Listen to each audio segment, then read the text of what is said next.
The planet Vorath had a smell that most species found difficult to describe. It was not bad exactly. It was just wrong, the way a color looks wrong when it sits next to the one shade it was never meant to touch.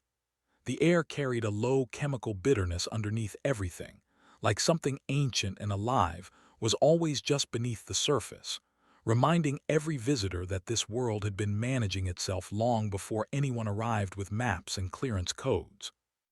The patrol cruiser GCS Resolute had been circling Vorath for 11 hours, standard survey orbit, 70,000 kilometers up, instruments running, crew rotating through their posts in quiet shifts.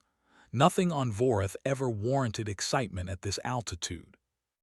The planet had been catalogued, partially colonized on its northern continent, and then largely left alone after the southern landmass. The one locals called the Forgotten Side proved more trouble than any resource deposit was worth. Navigator Orath was the one who noticed it. He had 4 arms, which was useful when managing the Resolute sensor board, and a mind that found patterns the way water found cracks. He had not been looking for anything unusual.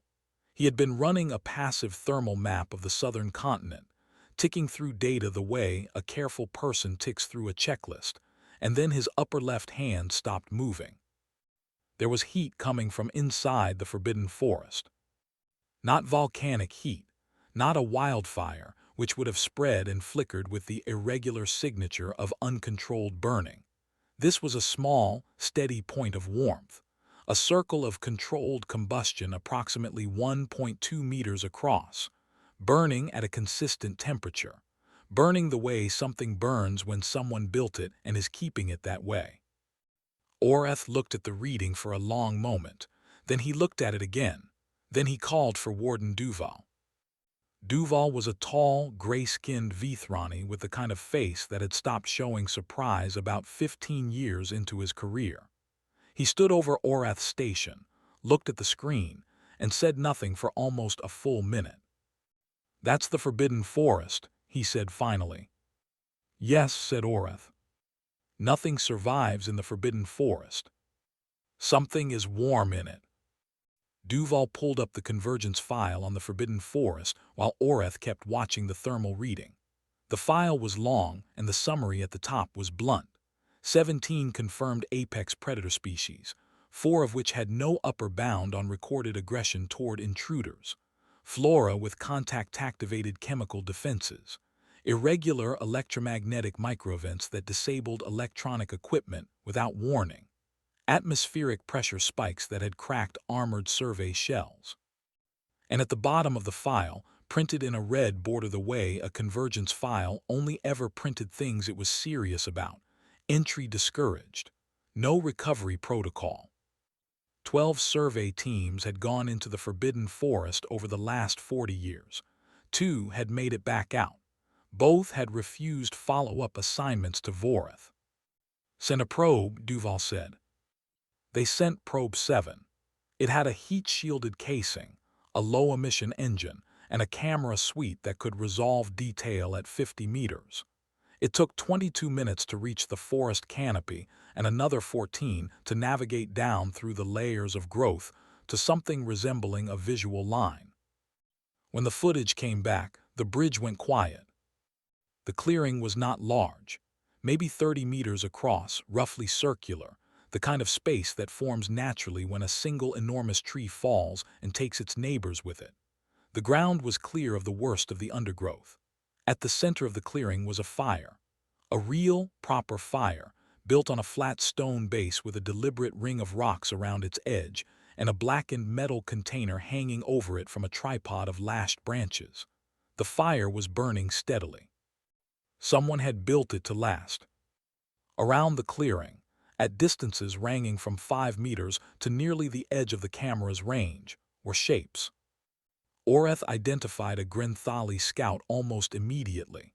Massive, dark-furred, heavy through the shoulders, the kind of creature that had killed armored survey teams and then walked away without apparent injury. It was lying on its side about 8 meters from the fire, gnawing on something with calm, methodical focus. Beyond it, two ridgeback howlers were sitting in the low brush, not stalking, sitting. Their heads were turned toward the fire. To the left of the frame, barely visible, the distinctive low-slung silhouette of an ironhide bull, one of the heaviest land animals on Vorith. It was resting, actually resting, legs folded, head low. And at the fire itself, moving slowly around it, stirring the contents of the hanging container with a long-handled tool, was a figure, bipedal, unarmored, no helmet, no weapons visible, wearing what looked like layers of roughly stitched material over a base layer that might once have been a standard-issue survey coverall. Human, male, moving with the kind of slow, easy confidence that a person only develops when they have stopped being afraid of their surroundings. He stirred the pot. He checked the fire. He sat back on a low log that had clearly been placed there for exactly that purpose, and he looked into the flames the way a person looks into flames when they have nowhere they need to be. One of the crew members standing behind Oreth made a sound that was not quite a word. Duval watched the screen for a long time. The human did not look up, did not appear aware of the probe. The Grenthali did not look up either. The howlers settled further into their resting posture. The ironhide bull's eyes were half closed. "How long has that fire been burning?" Duval asked. Oreth checked the thermal depth readings. Based on the stone base heat distribution and the ash accumulation visible at the edges, minimum estimate is 4 months, more likely 6. 6 months, inside the forbidden forest, alone, with apex predators sitting around him like they were waiting for something. Duval straightened up. He looked at the file still open on the side panel. Entry discouraged. No recovery protocol. He closed the file. "Prepare the contact shuttle," he said. "Full armor for the team. I want Oreth with me. Tell the crew we are going down." Nobody argued. They were all still looking at the screen, at the human by his fire, stirring something that smelled, even through a probe's basic atmospheric sensors, surprisingly good. The Grenthali lifted its head, not toward the probe, toward the pot. It settled again, patient, waiting. Whatever was in that pot, it was not ready yet. The shuttle broke through the cloud layer over the southern continent at mid-afternoon, local time, and for a few minutes the forbidden forest looked almost peaceful from above. It stretched from the eastern ridge all the way to the gray coastline, dark green and dense and unbroken, the way a sea looks before a storm, calm on the surface, full of motion underneath. Then the canopy closed over the shuttle's nose, and peaceful stopped being the right word. The descent through the upper layers of the forest took longer than it should have.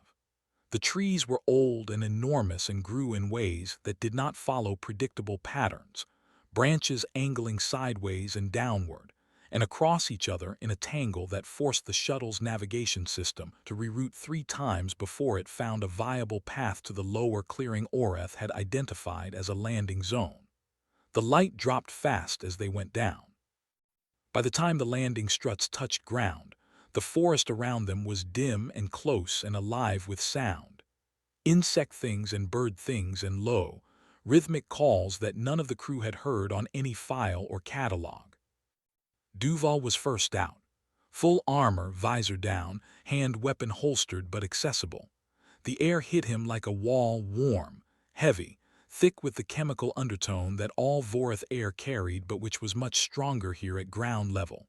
He took one slow breath and filed the discomfort away. Oreth came out second, recorder already active. Then 2 more crew members, both armored, both quiet. At the tree line, 10 meters from the shuttle's right flank, a ridgeback howler was sitting and watching them. It was not the same one from the probe footage. It was bigger.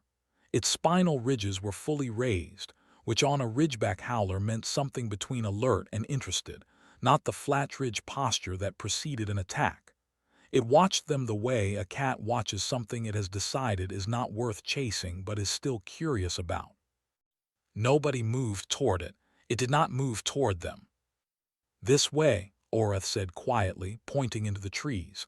"Approximately 900 meters." They walked single file. Duval at the front, the two crew members at the rear, Oreth in the middle with his recorder. The forest was dense enough that the path required constant small adjustments, stepping over root formations, ducking under branches, moving around the thornvine clusters that grew low to the ground, and which Oreth had flagged in his pre-entry brief as chemically hazardous on contact. 300 meters in, Duval realized the Ridgeback howler was still with them. It moved parallel to them through the brush, visible in glimpses, never closing the distance, never falling behind. It made almost no sound. For something its size, that was not a small achievement. 400 meters in, there was a second one on the other side. Duval kept moving. His hand stayed near the holster. He did not draw. The sound that reached them first was not what any of them expected. It was not an animal sound. It was a human sound, tuneless and low, the sound of someone making noise for company rather than any musical purpose. Someone whistling to themselves, the way a person whistles when they are alone and doing a task with their hands and not thinking about much else. The smell reached them almost at the same moment.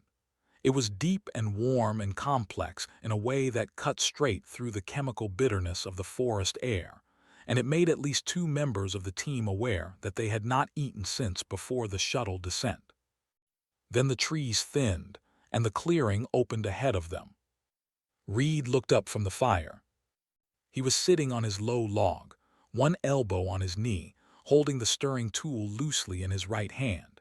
He looked at them for a moment, not alarmed, not confused, just registering their presence the way a person registers a knock at their door. He was broad through the shoulders, dark from months of outdoor living, with a short beard that had grown without any particular plan and eyes that were calm and measuring. Around the clearing, the picture from the probe footage resolved into reality. The Grenthali bricks, though they did not know the name yet, was in exactly the same position as before, large and dark and indifferent, working through a bone of considerable size. Two howlers were in the brush to the right. An ironhide bull was visible beyond the left edge of the tree line, standing now rather than lying, its enormous head turned toward the clearing. At the far edge, just at the boundary where the firelight gave out and the shadow started, two amber eyes reflected the flame. They did not blink. Reed set the stirring tool across the top of the pot. He stood, unhurried, and wiped both hands on a cloth that hung from his belt. "Convergence patrol," he said. "It was not a question. I figured someone would come eventually." He looked at their armor, their weapons, their visors with mild interest. "You want to sit down. There's room on the log. The stew's got about 20 minutes left." Duval opened his visor. He looked around the clearing once slowly. Then he looked back at Reed. "Are you—" he started. "Reed," the human said. "Planetary survey attached to the Keldris Institute. My pod went down 6 months ago, give or take. I stopped counting exactly around month 3. He gestured toward the fire. "The Thornwing stew is actually good. The Thornwing tried to take the pod about a week ago, so I figure it's only fair." Oreth had his recorder raised. His 4 hands were all very still, which was unusual for him. "The Thornwing," he said slowly. "You cooked a Thornwing." "One tried to take my camp. We had a disagreement. I won." Reed glanced at the pot. "It's better slow cooked. The meat's tough otherwise." The ironhide bull shifted at the tree line, taking one heavy step into the clearing's edge, and then stopping there, standing with the patience of something that had learned waiting was worth it. Reed looked over his shoulder at it, then back at the crew. "Don't stare at it directly," he said, as if giving advice about a neighbor who was shy at parties. "It doesn't like that. It's fine otherwise." Duval pulled off his helmet entirely. He looked at Reed, this unarmored, calm, slightly smoke-smelled human standing beside a fire in the most dangerous forest on a Class 7 hostile world. And he had the particular feeling of someone whose understanding of a situation had just been quietly dissolved and replaced with something he had not brought a category for. "How?" he said. "Not a full question, just the beginning of one." Reed considered this for a moment. He picked up the stirring tool again, turned back to the pot, checked it, and said, "Sit down and I'll tell you." Duval sat. Behind him, very quietly, Oreth began to record. The fire made a sound like quiet conversation. Low pops and small shifts in the wood, the metal container above it ticking faintly as the heat moved through it.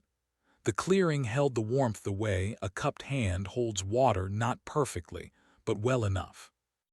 Reed served the stew in portions he had rigged from cut sections of his pod's interior paneling, shaped into rough bowls and sealed with resin from a tree he had found 2 weeks into his stay.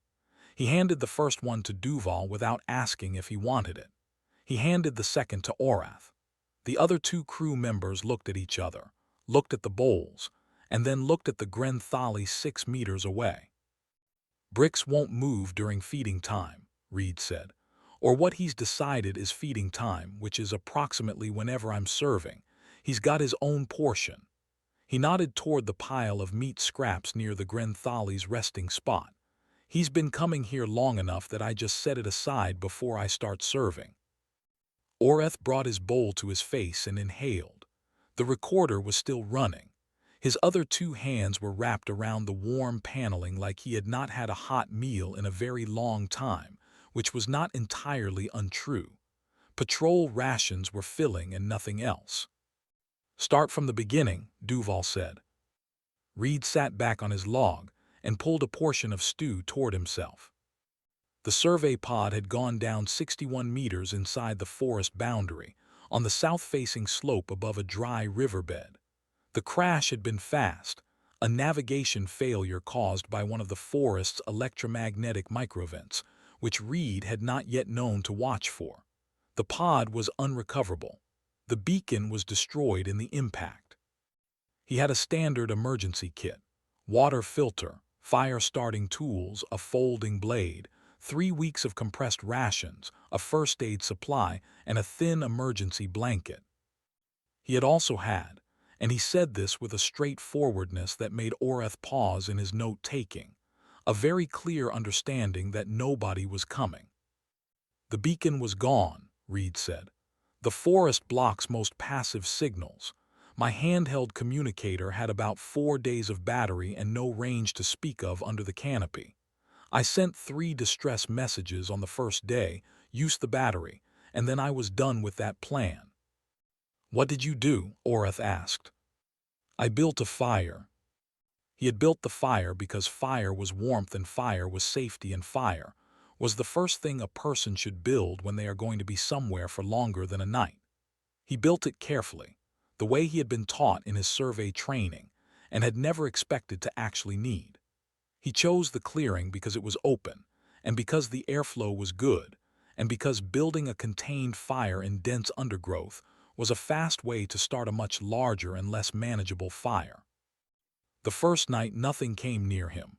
The second night something circled the camp at a distance. He heard it but never saw it. The third night a ridgeback howler walked to the edge of the firelight and sat down. Reed had not run.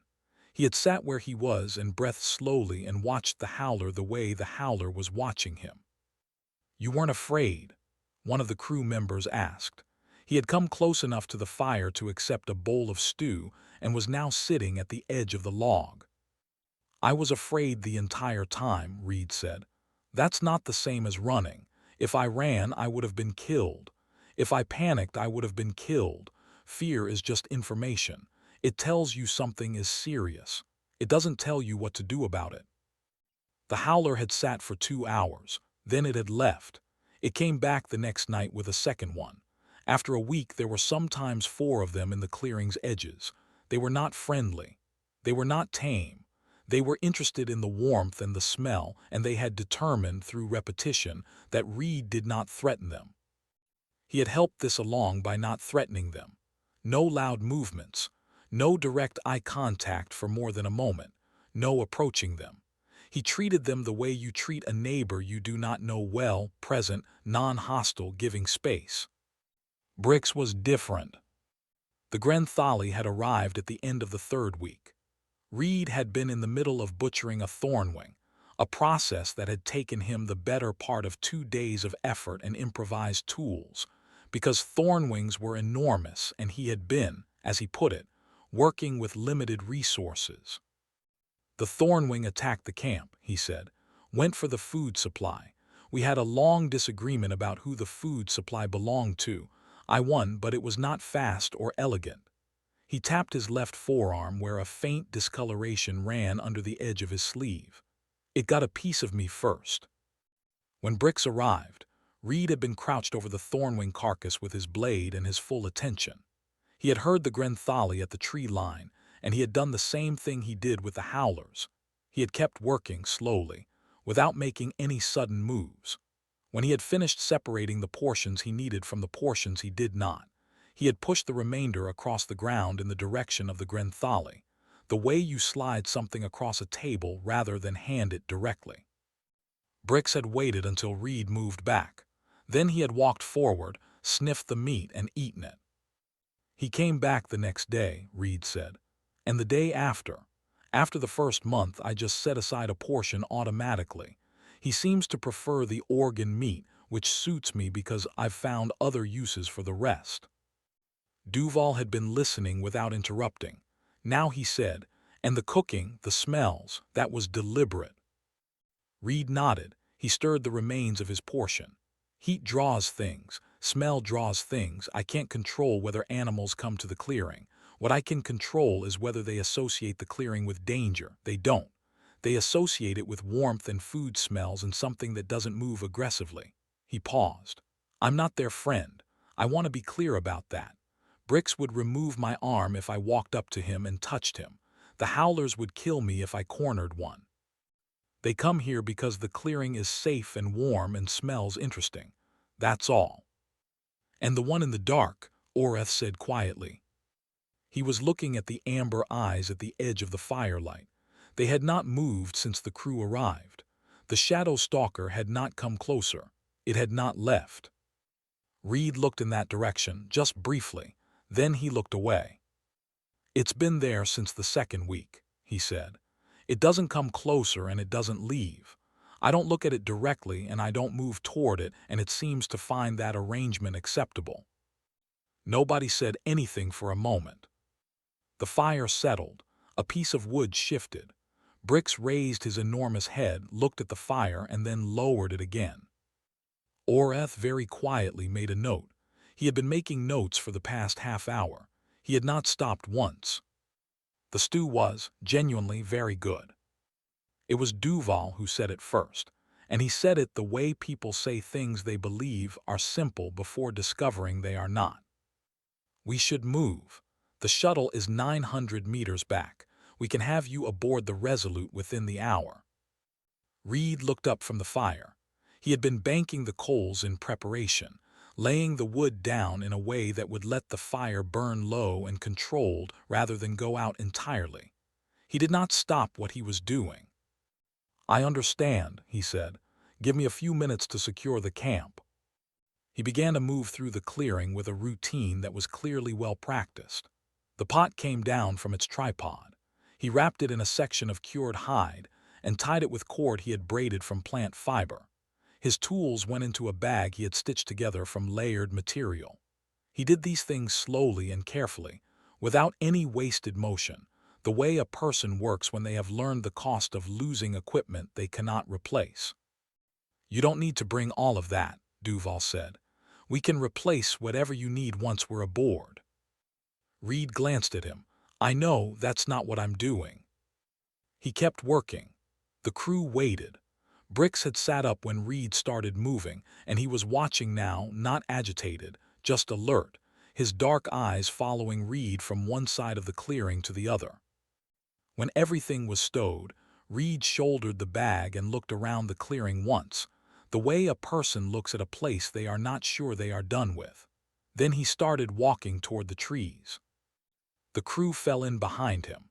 Duval at the right, Oreth at the left, the two crew members at the rear. They moved in the same single-file formation they had used on the way in, weaving between roots and under branches. At 200 meters, Duval heard it. The footfall was too heavy to be anything small, and it came from directly behind them. He turned his head. Brix was following them through the trees, moving at a comfortable pace, not close, but not falling back either. The Grenthali moved with a kind of patient inevitability that was more unsettling than speed would have been. At 350 meters, Oreth touched Duval's arm and pointed left. A ridgeback howler moving parallel in the brush. Then a second shape on the right, deeper in the shadow, matching pace. The two crew members in the rear had noticed Brix. One of them moved a hand toward their weapon. A sound came from Brix that was not quite a growl. It was lower than that, more like a vibration through the chest wall, the kind of sound that carries a meaning even when you have never heard it before. A warning, clearly, but not an attack warning. More like a very serious suggestion about the wisdom of that particular movement. "Lower your hand," Reed said without turning around. He had heard it. "Slowly, don't make it a reaction, make it a choice." The crew member lowered their hand, slowly. The sound stopped. Nobody said anything for a moment. They kept walking. Brix kept following.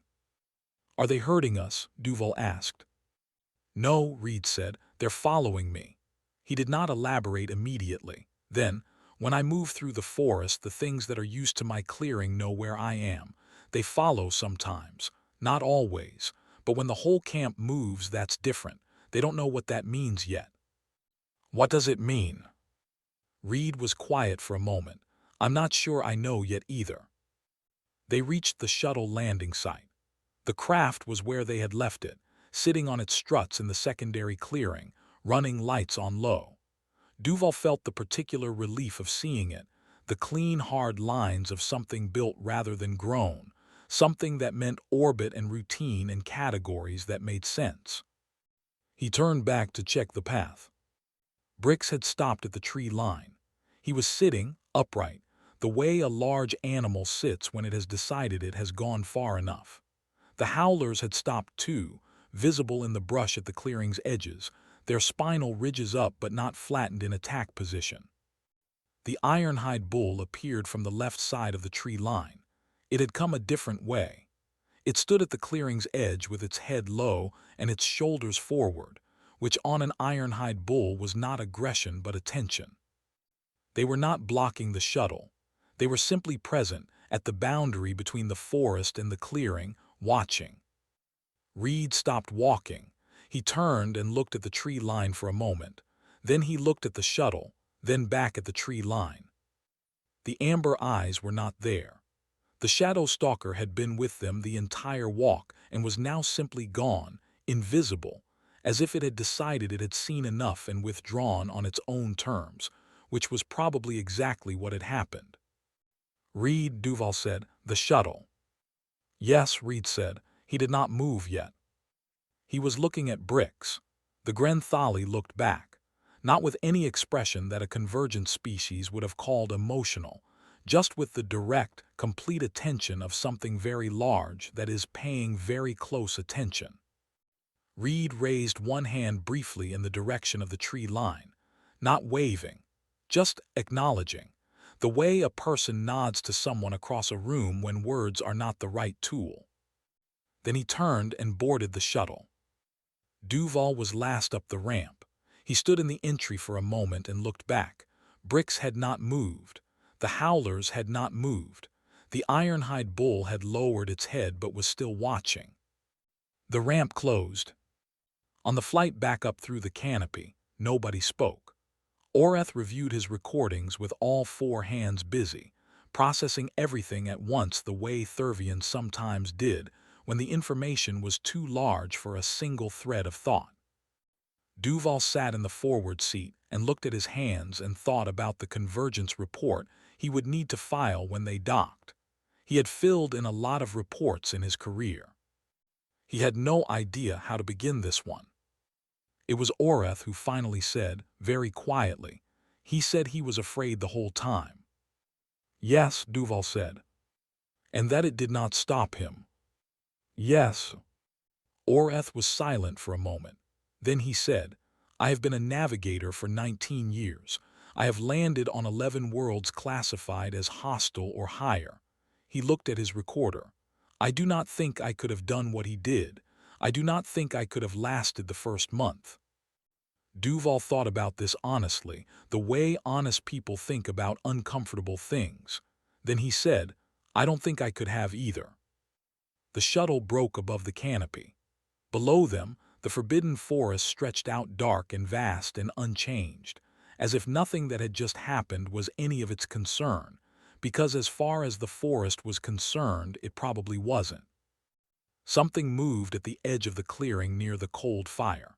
Something that did not show up on the thermal sensors because it ran too cool and moved too quietly, and had been surviving in that forest long before any convergence file had given the place its name.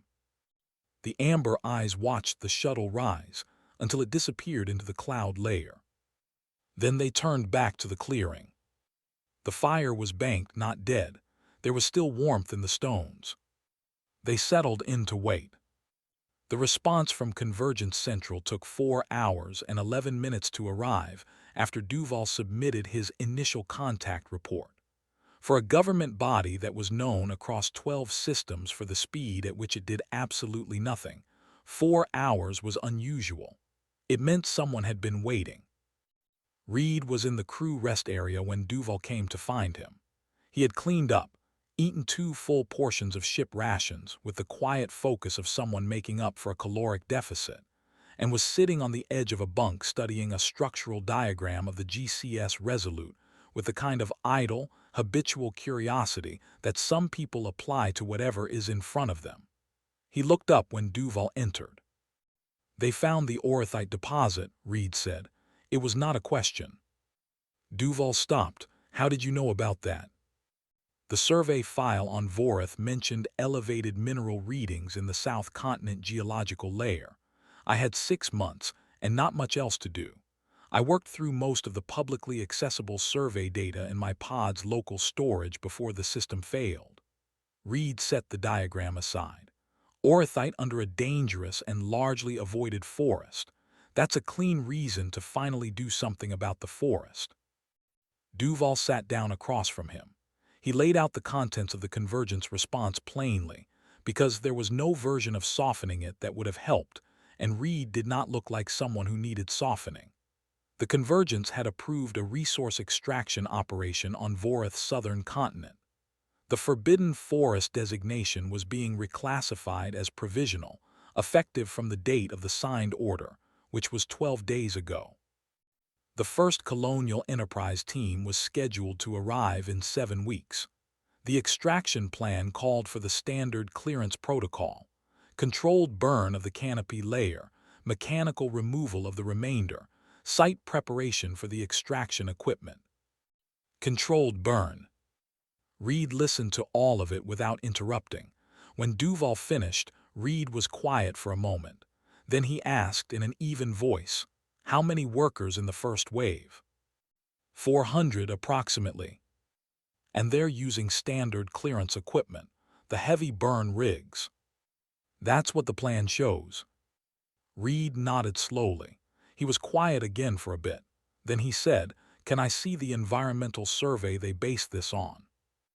Duval pulled it up on the room's panel. Reed stood and looked at it. He looked at it for a while without saying anything. The survey was thin, conducted entirely by probe and orbital sensor, no ground teams, because no ground teams had survived long enough to return data. Reed pointed at the first page.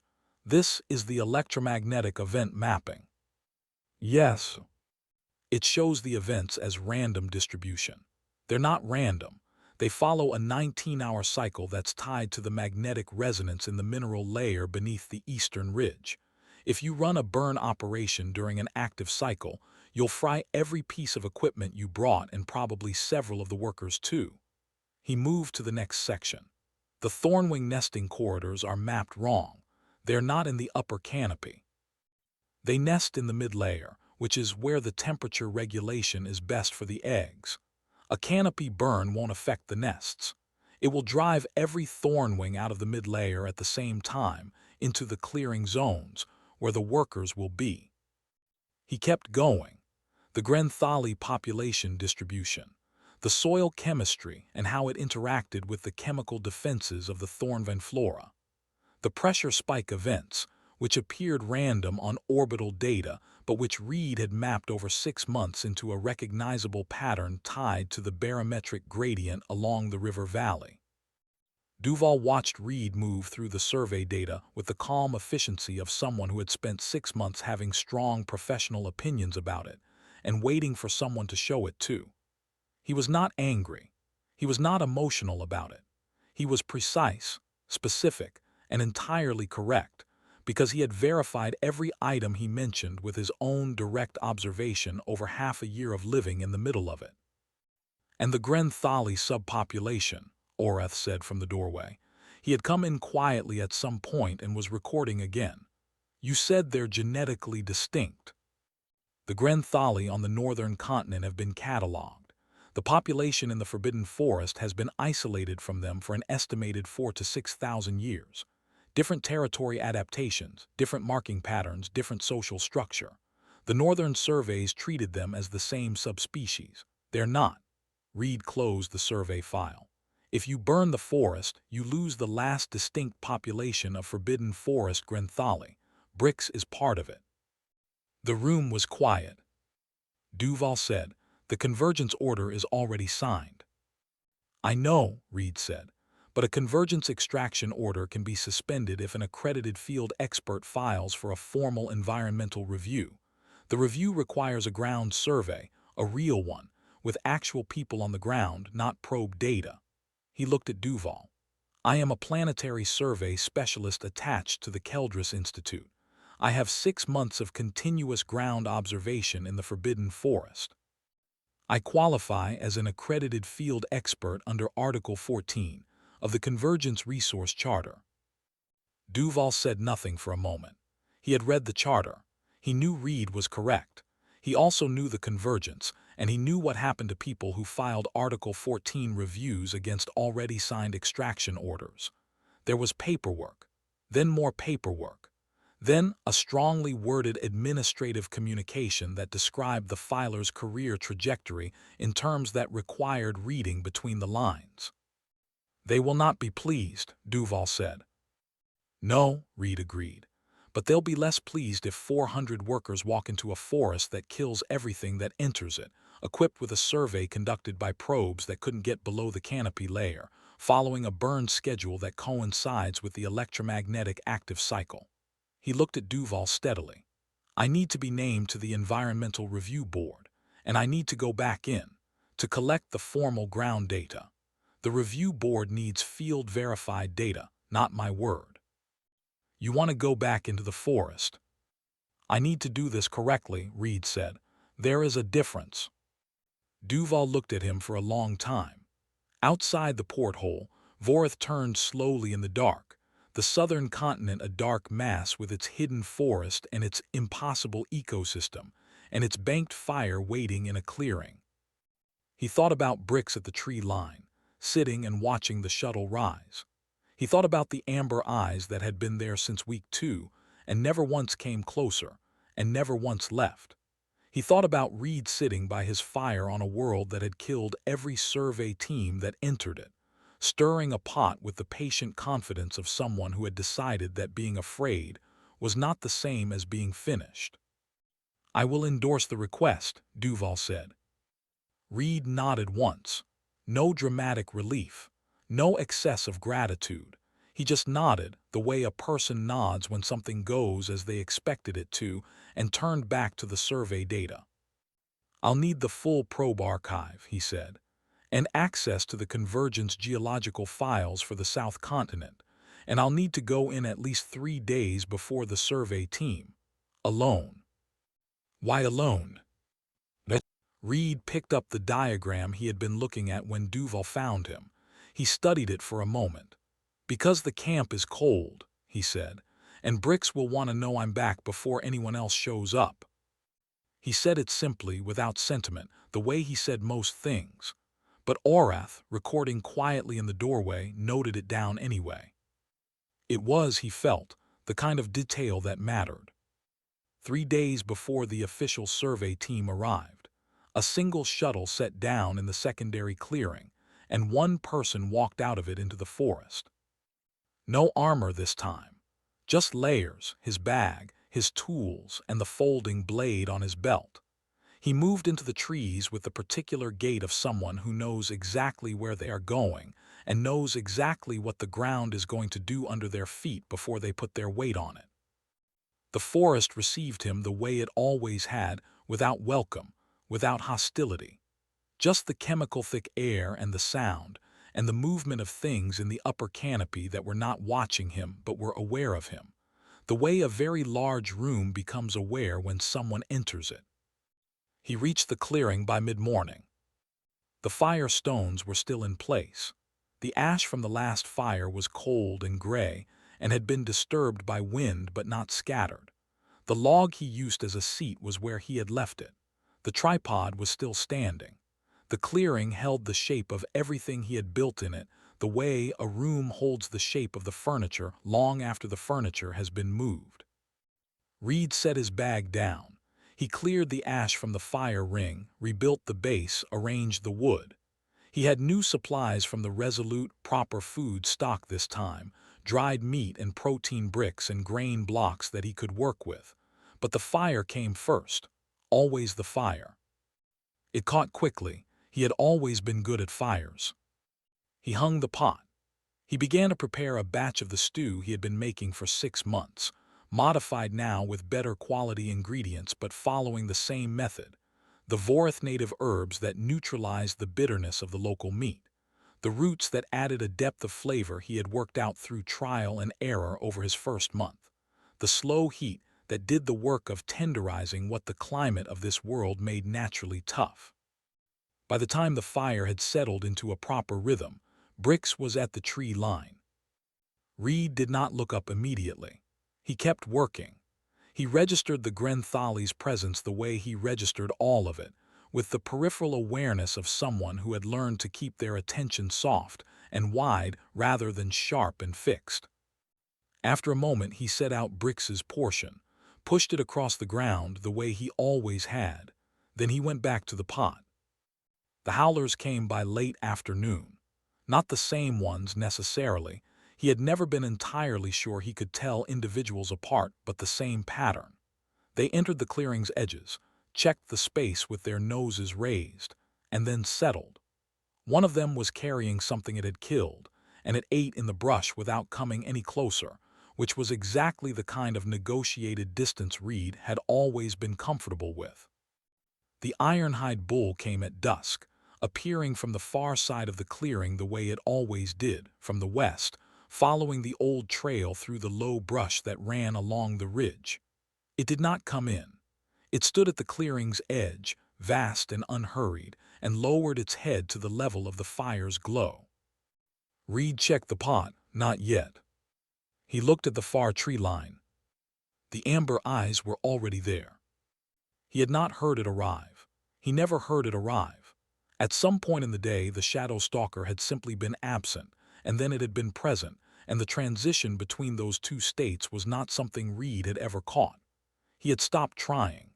He acknowledged the eyes the way he always did, a brief, sideways glance, not a stare, and then deliberately looking away. The eyes did not blink.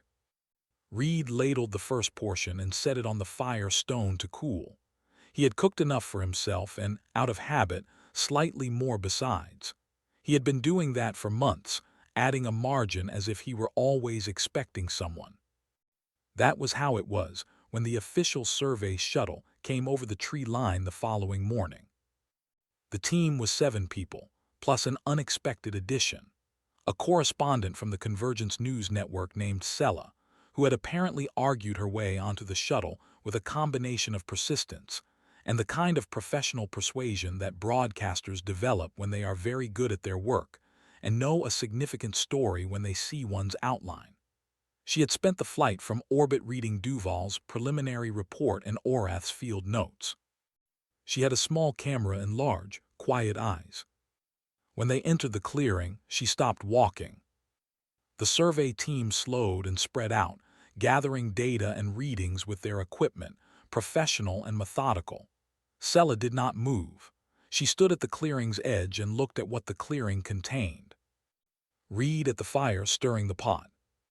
Bricks 3 meters away, dealing with a bone.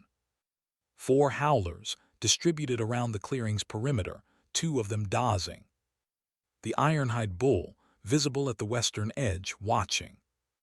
And at the edge of the firelight, where the shadow started, 2 amber eyes that had not shifted. Reed looked up. He saw Sella and her camera. He looked at it for a moment the way he looked at most things, nodding its presence, assigning it a category, moving on. He raised one hand briefly in greeting. Then he looked back at the pot. 20 minutes, he said, if anyone wants some.